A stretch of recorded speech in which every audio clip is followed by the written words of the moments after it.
Looks are deceiving. This is a big home. 2 primary bedrooms, original on first floor and renovated primary suite upstairs. New bath and walk-in closet added to. Beautiful red oak hardwoods on first floor.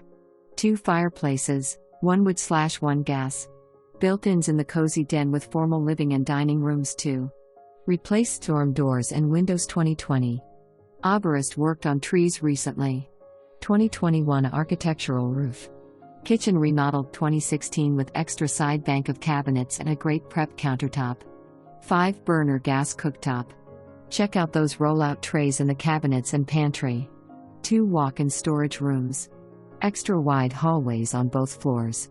Adorable potting shed in backyard with lush landscaping, butterfly trees and gardenias. Crown molding in many rooms. Yard is almost completely fenced in, missing one piece that owner has. Added full bath. Minisplit in downstairs primary because owner liked it cold. Pre-inspected and home warranty too. This is the one you have been waiting for.